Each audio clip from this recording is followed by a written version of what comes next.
morning, the Torah starts a new book, Sefer Vayikra, dealing with the sacrifices, the karbanos.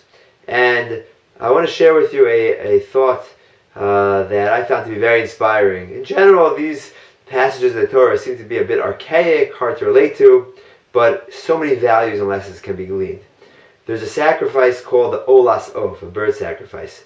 And what's interesting is that the person who brings the sacrifice brings it with the feathers. It's a poor person, he can't afford a bull, he can't afford a sheep, he can't afford a goat, so he brings a bird, but he brings it with his feathers. And Rashi is bothered. There's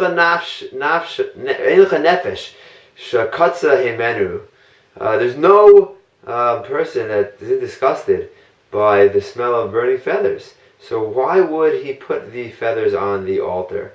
And Rashi answers because Hashem realizes that a person feels bad. He can't afford a bull. He can't afford a bigger sacrifice, a cow, a sheep, a goat, a sheep. So Hashem says, he'll feel even worse if the feathers are removed. It will look like an even smaller thing.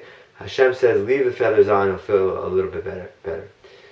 Question is, come on, we're talking about a poor person. He's got nothing. He feels terrible about himself. The bird looking a little bit better is going to make that much of a difference? And the answer is yes, because even him feeling a little bit better makes a huge difference, and it's worth it. So many times in life, we want to make a phone call. Someone's suffering. There are different types of poor people. Sometimes they don't have money. Sometimes they have suffering. They're suffering. There's someone sick in the family. They're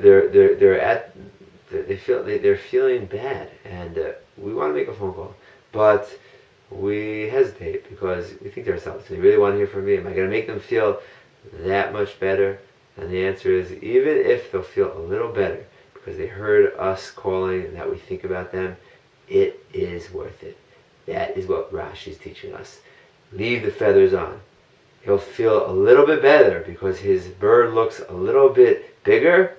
It is worth it. Have a wonderful Shabbos.